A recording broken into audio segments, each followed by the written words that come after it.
Listo.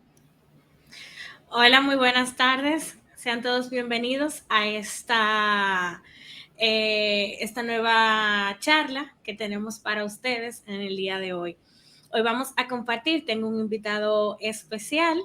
eh, Él es Felipe Rodríguez, está con nosotros para compartir el tema El líder que puedo ser.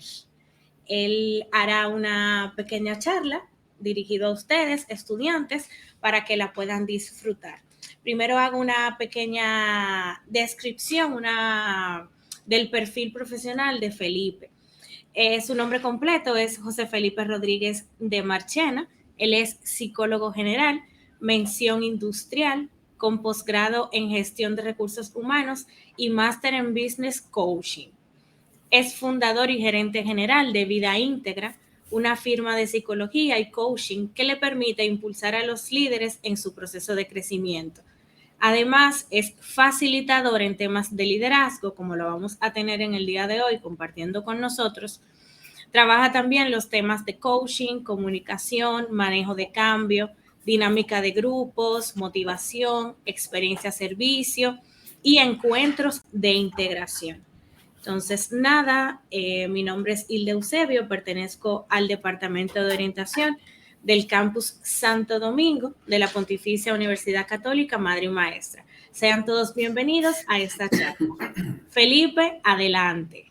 Muchísimas gracias, Hilda, por esta amable invitación y por la introducción que estás haciendo. Así que me da mucho gusto siempre compartir con profesionales y con estudiantes que están desarrollándose para insertarse en el mundo laboral o los que ya están involucrados en el mundo laboral, darle un par de tips o de reflexiones en torno a la flexibilidad que nosotros como profesionales debemos desarrollar para poder adaptarnos a los cambios. Por eso el título es El líder que puedo ser. Yo puedo ser un mejor líder.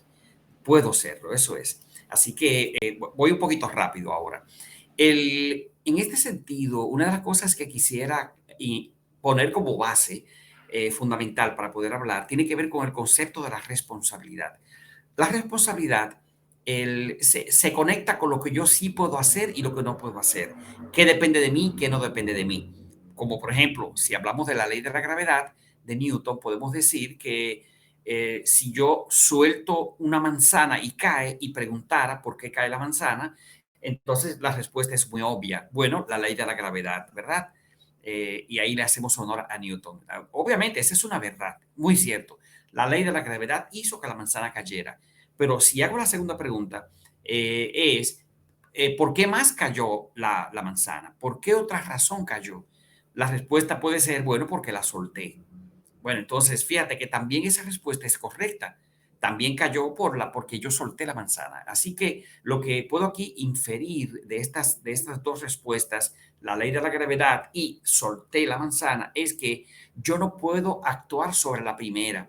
O sea, no depende de mí la ley de la gravedad. Ahora, lo que sí depende de mí es la voluntad de sostener la manzana en mis manos para que no caiga. Así que yo siempre puedo actuar sobre aquella cosa que sí puedo cambiar y la única cosa que yo sí puedo cambiar es a mí mismo. Todo lo que tiene que ver con mí mismo sí dependen de mí. Yo puedo cambiarlo. Ahora, yo no puedo cambiar la ley de la gravedad. Tampoco puedo cambiar a un profesor mío. No lo puedo cambiar. Es el que tengo. Tampoco puedo cambiar a mi esposa. No puedo. No puedo cambiar ahora mismo a mi jefe. No, no puedo. Ahora, ¿de qué yo sí tengo control?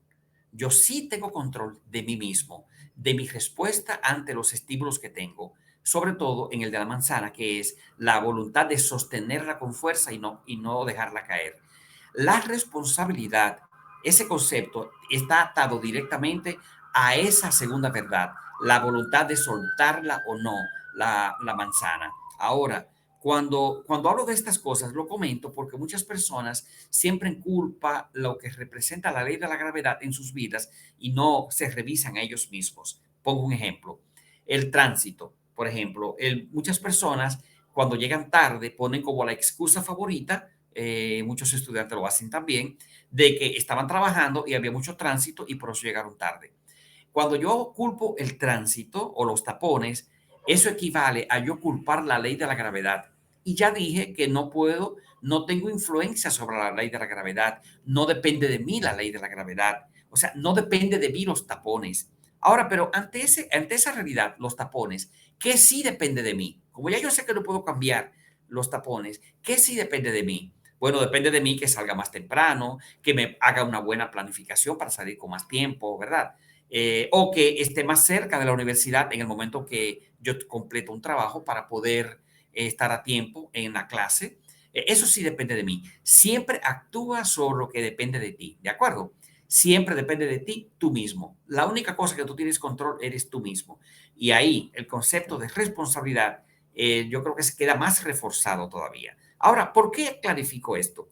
Clarifico esto antes de comenzar, precisamente como introducción, porque la mejor manera de tú crecer es asumir la responsabilidad de tu proceso de crecimiento. En tu proceso de crecimiento como estudiante, tú no puedes culpar al profesor, no puedes culpar a la universidad, ni las circunstancias económicas que tú tienes. No puedes culpar tampoco a tu novia, no puedes culpar a la vida, no puedes culpar el destino. Yo creo que la mejor manera de crecer es asumir la responsabilidad de mi proceso, de lo que sí depende de mí, que soy yo mismo. En ese sentido, puedo convertirme en un mejor estudiante, en un mejor profesor, porque eso es lo que se llama la responsabilidad. Ahora, el mundo actual que nosotros vivimos, y esto está un tema ya muy trillado, tiene que ver con el fenómeno Buca, Bani y el Tuna. Cuando finalizó la Guerra Fría, el ejército norteamericano atribuye un fenómeno Buca a aquel fenómeno que hace que el mundo sea diferente después que terminó la Guerra Fría a principios de los 90, de 1990. Entonces, ¿qué querían decir con esto? Bueno, querían decir que el mundo era distinto a como era antes. Ahora el mundo era volátil, incierto, complejo y ambiguo. Pero un grupo de estudiantes luego de una universidad indicaron que además de esto, en el 2013, si no me equivoco, hablaban de que el mundo era frágil, ansioso, no lineal y además incomprensible, y las siglas en inglés BANI. Pero luego en otra universidad, creo que fue Stanford, si no me equivoco, indicaron que el mundo era turbulento, incierto, novedoso y ambiguo. Ya allí habían estudiantes de doctorado, obviamente, que tenían trabajos y les hablaba desde donde le dolía y era el mundo empresarial. Por eso decía, esto es un mundo turbulento e incierto.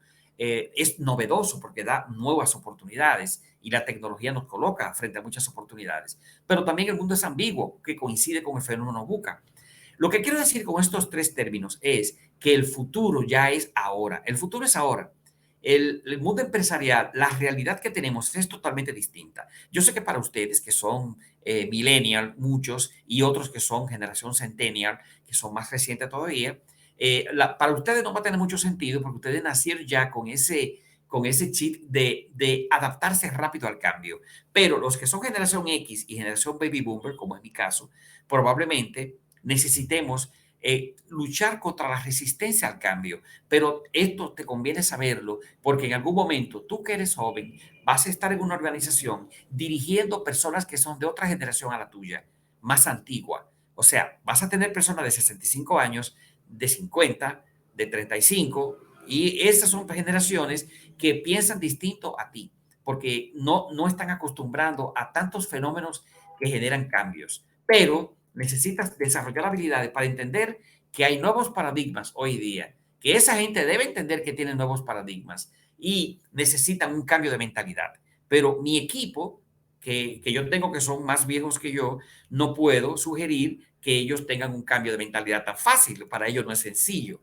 Para un joven de 22 años puede resultar muy sencillo generar un cambio, porque el futuro es ahora y necesitamos adaptarnos. Pero aquí debajo hay tres paradigmas. Fíjate el de la izquierda que está abajo. Dice, nuevas necesidades nos obligan a una mejora constante de nuestras capacidades. Esto indica que yo profesional, que me gradué en la década del 80, 1987, como psicólogo y como coach, me gradué más reciente en el 2005, si no me equivoco, me hace que yo deba entender que debo seguir mejorando como psicólogo y como coach. Por tanto, me diseño mi propio plan de acción, de mejora, de mi propio plan de desarrollo. Contrato un coach para que me guíe, aunque yo soy coach, también tengo mi coach y un mentor que me pueda guiar y pueda escucharme y desafiarme y ver de qué más yo puedo descubrir de mí mismo respecto a lo que estoy aprendiendo. Y obviamente un estudiante necesita entender que necesita mejorar sus propias capacidades como estudiante. Tiene que ser mejor profesional, manejar un nuevo idioma, necesita estar preparado para el mundo que ya estamos actualmente. La segunda dice que el papel que nosotros desempeñamos en el puesto que yo tengo actualmente no me prepara para el siguiente nivel, que era un paradigma de la generación mía, ¿verdad? El puesto que tú tienes actualmente en tu trabajo no te va a preparar para el siguiente. Así que necesitas desarrollar tu propio plan de mejora, de desarrollo. Y la tercera dice que la actualidad demanda agilidad en el desarrollo de competencias que son estratégicas. Necesitamos desarrollar competencias estratégicas. Eso es clave. Y si no las desarrollamos, vamos a terminar teniendo puestos operativos donde nosotros estamos trabajando. Así que yo creo que esta aceleración digital que ha traído, el mundo cambió después de pandemia, señores, dramáticamente. El trabajo en casa era una utopía. Muchas empresas estaban haciendo la prueba para luego provocar ciertos puestos remotos. Pero hoy día es común, hasta call center tienen ya colaboradores trabajando desde sus casas porque les equipan de ciertas cosas. Aún así, hay organizaciones todavía que aunque hablan del trabajo remoto, siguen desarrollando una gestión que una inconsistencia, así como lo veo, siguen desarrollando una tendencia a gestionar en base a controles. Y si yo tengo un colaborador trabajando en su casa, debo estar centrado en la confianza, no en controles. Pero son inconsistencias que todavía las organizaciones están alineando un poco. Así que necesitamos desarrollar un lenguaje generativo, o sea, un lenguaje que genere nuevas oportunidades de desarrollo, que genere nuevas alternativas, nuevas ampliaciones de relaciones, etcétera. Por eso es la palabra generativo. Y obviamente necesitamos aprender a dar respuestas de transformación, hacerme preguntas a mí mismo en lugar de buscar respuestas. Preguntas que me indican, por ejemplo, qué demanda de mí esta situación en este momento, esta situación que estoy viviendo, qué me está enseñando de mí mismo, cuáles son las acciones que yo debería entonces estar implementando, qué competencias debería estar ya yo desarrollando como profesional o como estudiante, ¿verdad?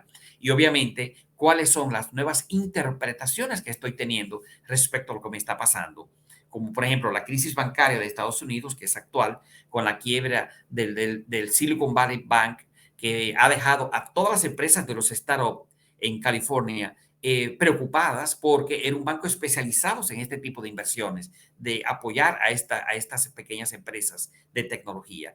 Pero, obviamente, la manera en que están gestionándose provocó que quedaran sin liquidez. Y el temor y la desconfianza cuando abrazan a los clientes en la banca, empieza a tambalearse la banca. Desafortunadamente es su experiencia. Y nosotros, como profesionales, independientemente de si trabajas en un banco o no, necesitamos estar preparados para saber gestionar en momentos de incertidumbre como lo están viviendo ellos. En mi generación, cuando yo estudié, ¿verdad? Probablemente la mirada era clásica respecto a una carrera universitaria. O sea, me estoy refiriéndome al gráfico que está a la izquierda. Era un generalista, por ejemplo, yo me gradué de psicólogo general y me especialicé en psicología industrial y luego me especialicé en coaching. Después me especialicé en poligrafía, estudié poligrafía para detector de mentiras. Después me especialicé en desarrollo organizacional, después en 7 hábitos y debo tener varias certificaciones, ¿verdad? Ahora, actualmente, pero anteriormente era estudiar psicología y psicología industrial y ya, o estudiar contabilidad y luego estudiar costos o contabilidad impositiva. Pero la mirada actual no es así. La mirada actual demanda que yo tenga varias generalizaciones, pero que tenga múltiples especialidades, porque esto me va a ayudar a entender las señales de alarma que el entorno me está dando. Bien, obviamente, esta matriz, yo le llamo matriz de riesgo dentro de el desarrollo de una persona, de un profesional. Fíjense que cuando a mí me contratan en la organización y probablemente a ti también, me contrataron por mis habilidades técnicas, igual que a ti, por tus habilidades técnicas. Pero en la medida que hiciste, que maduraste en tu empresa y que dominaste la cultura organizacional y que ya tienes un buen tiempo allí, ahora tienes que desarrollar capacidades conceptuales si tú quieres que te promuevan. En pocas palabras, Mis capacidades técnicas me ayudan a conservar mi empleo, pero son mis capacidades conceptuales las que me van a permitir a mí crecer verticalmente en la organización. Esas capacidades de toma de decisiones, pensamiento crítico, pensamiento estratégico, pensamiento analítico, esas son las capacidades conceptuales que yo debo desarrollar, incluyendo el desarrollo del equipo, la dirección del equipo también, entre otras. Por eso celebro mucho que, de hecho, aquí mismo en Pucamaima, las carreras universitarias, independientemente de donde sea la maestría, las especialidades de una maestría, tienen materias que se refieren al coaching, como pasa en habilidades directivas, en una de las maestrías que hay allá. Hay otras maestrías que enfocan toma de decisiones, trabajo en equipo, delegación y supervisión, que son, yo diría, materias o tienen contenido las materias que apuntan a estas cosas. Motivación del personal. Personalmente yo daba clase ahí en Pucamaima, en la unidad de posgrados, lo que tenía que ver con motivación del personal. Y de alguna manera u otra, ayudaba a estudiantes a que entendieran la importancia de yo no descarrilarme. Porque si me descarrilo, por eso le llamo a esto matriz de riesgo. Miren cuánto yo me descarrilo. Cuando yo tengo un puesto de no supervisión, que es el que está debajo, con muchas habilidades técnicas y pocas habilidades conceptuales, y de repente me promueven a supervisión. Y después de esto me promueven a director. Pero noten que yo debo tener pocas capacidades técnicas ya y muchas capacidades conceptuales. Fíjense que son inversamente proporcional. La única manera que si yo no desarrollo capacidades conceptuales, ¿sabe qué me va a pasar? Me voy a estancar probablemente en el nivel de supervisión o probablemente en el nivel de dirección. Y obviamente, si llego al nivel de alta dirección, voy a perder el empleo. Bien, probablemente si yo llego a ser un alto ejecutivo, un vicepresidente, por ejemplo, y sigo ocupándome en desarrollar capacidades técnicas, voy a perder el empleo probablemente. Voy a tener fallos de carrera. Bien, o no voy a llegar a convertirme en el CEO de la organización. Necesito desarrollar capacidades conceptuales. Pero esto no ocurre de la noche a la mañana. Esto puede ser intencional si tú lo provocas. Bien, así que por eso es esta reflexión. Porque las fortalezas que tú tienes, que son buenas y que las llevas al extremo, se convierten en una debilidad. Como por ejemplo, una persona que es muy sincera, eso es una fortaleza, pero si tú conviertes eso en una abusas de esta fortaleza, entonces ya no te ven como una persona sincera, sino como una persona arrogante. Ven la importancia de tener un coach que te pueda guiar o un maestro que tú puedas contar con él como mentor, ¿verdad?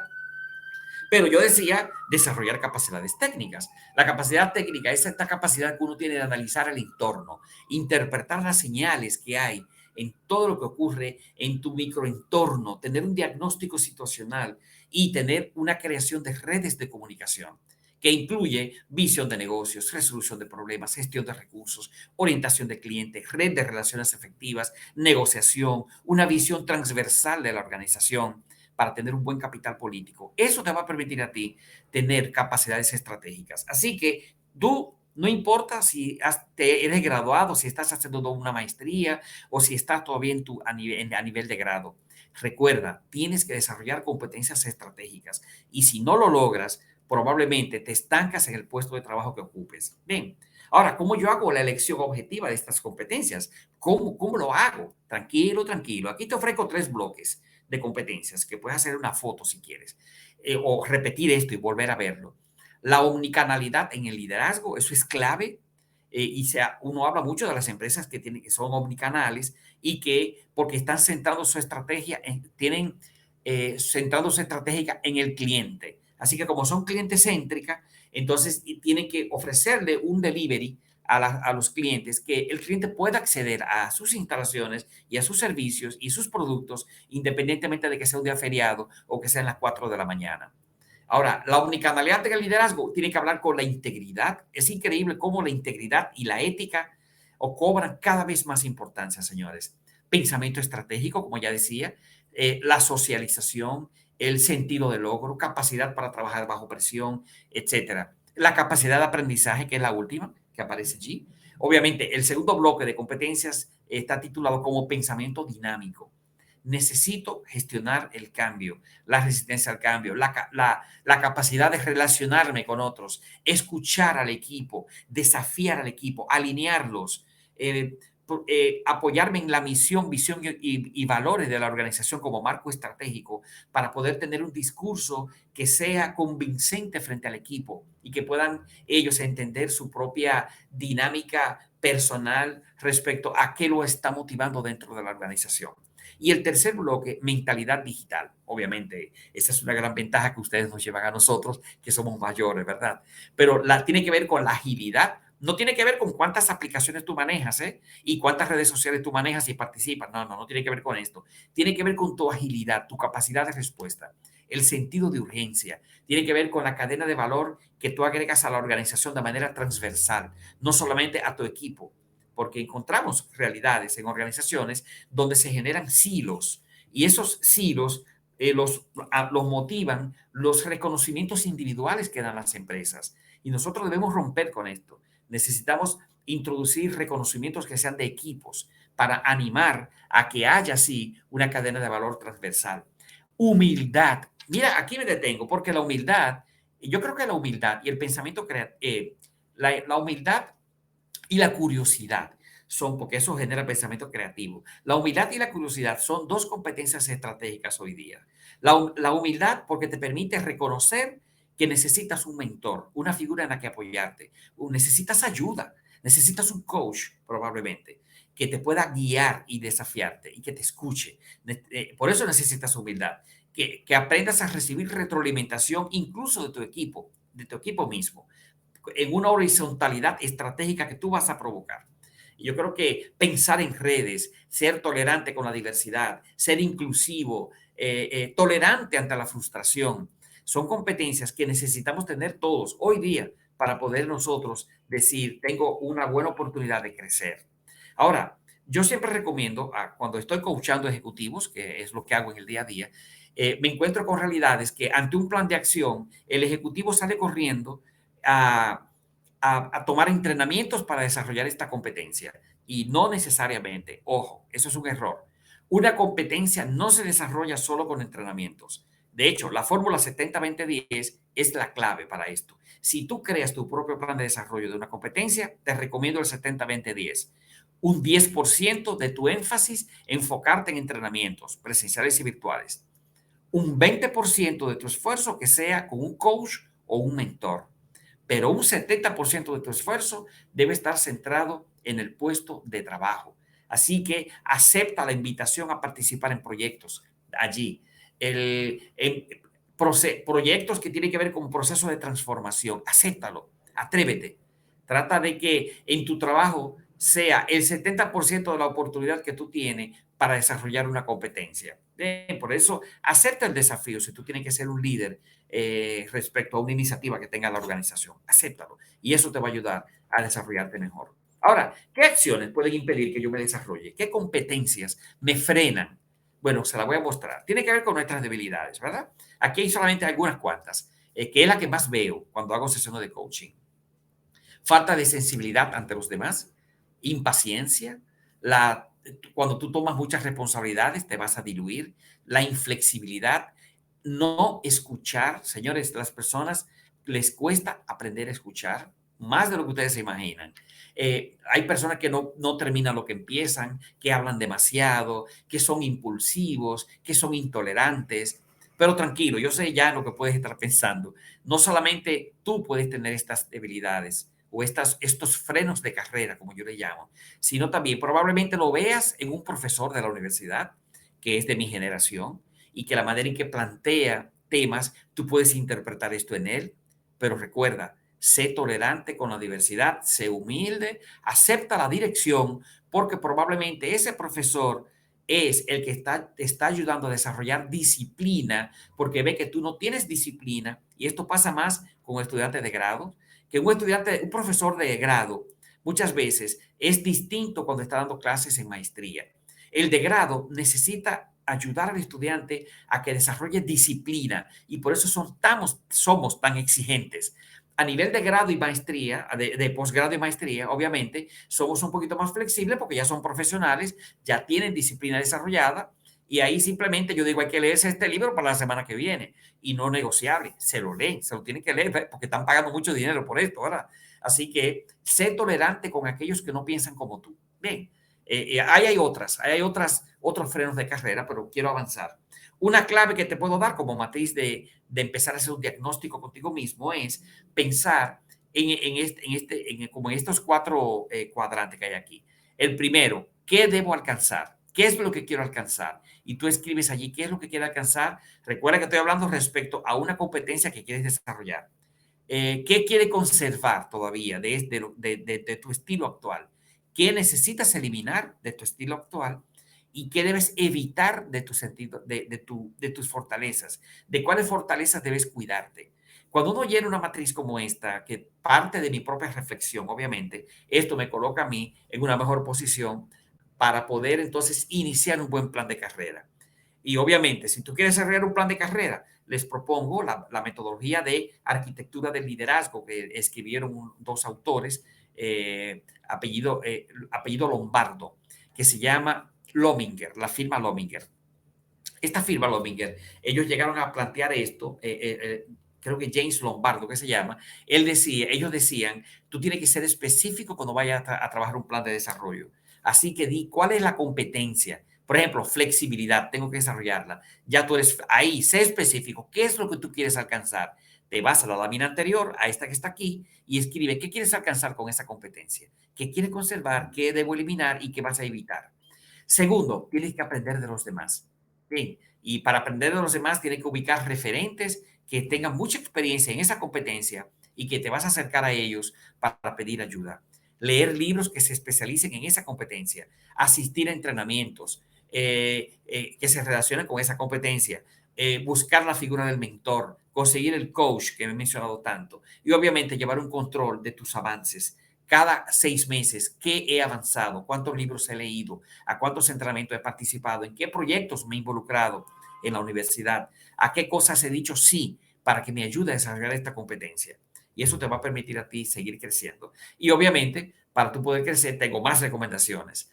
Vístete para el trabajo que tú quieres. Así que un estudiante siempre debe tener en cuenta esto, porque muchas veces dentro de la informalidad uno va diciendo mucho de uno mismo. Así que vístete para el trabajo que tú quieres. Eleva el nivel de tu conversación, como si ya te encontraras en la posición que tú deseas. Trata de hablar como el profesor que tú admiras. Si él cita muchos libros, trata de leer libros y anotar las referencias para cuando estés hablando, siempre cites un autor, eh, etcétera, ¿verdad? Obviamente, empieza a hacer preguntas estratégicas de alto nivel en las reuniones del equipo que tú tengas allí con tus compañeros o tu trabajo y obviamente lee sobre un nuevo dominio de competencias y trata de publicar sobre él en las redes sociales, trata de abrir un blog y escribe allí respecto a lo que estás leyendo sobre una competencia en particular. Ahí tengo la referencia bibliográfica a la izquierda. Más recomendaciones, reinventa tu marca personal. Y mientras tú sigas desempeñando tu papel actual, empieza ahora a cambiar tu narrativa, o sea, la manera de hablar. Trata siempre de hablar con preguntas. Si alguien te pide tu opinión, antes de responder, haz preguntas respecto a la pregunta que te acaban de hacer, valga la redundancia. Y esto te va a permitir a ti escuchar mejor y te va a ayudar ahora a dar una respuesta más importante. ¿Ven? A tu nivel. Ya. Prepara tu lista de fortalezas y debilidades, este FODA personal que uno siempre hace con uno mismo y obviamente trata de buscar nuevos aliados y nuevas conexiones. Trata de desayunar con alguien y pregúntale allí. Finalizo, porque sé que tengo el tiempo muy limitado con esto, finalizo con una reflexión que a mí personalmente me tocó bastante, sobre todo por mi generación. Yo soy baby boomer, como les decía, o sea, de la década del 60, imagínense. Entonces, hubo una situación que cambió, que alteró a de estos tres elementos, la zanahoria, el huevo y el café. El elemento era común entre los tres, el agua hirviendo, agua caliente, muy caliente, hirviendo, burbujeante así, en la estufa. Era la situación que amenazaba estos tres elementos. La zanahoria, que era probablemente la más dura, la que se mostraba como sólida, se enfrentó a esta situación de agua hirviendo, señores, y salió de allí blandita como un puré. Hay muchas personas que son como la zanahoria. Aparentan ser duras, ásperas, toscas, decididas, pero llega una circunstancia dura a sus vidas y no son capaces de entender la realidad y los convierte en personas vulnerables, frágiles, que se dan por vencido fácilmente. Por otro lado, el huevo, que aparentaba ser frágil y maleable, que había que sostenerlo con cuidado, se sometió a la crisis que se sometió a la zanahoria, que era el agua hirviendo, y se convirtió en duro, se sancochó duro.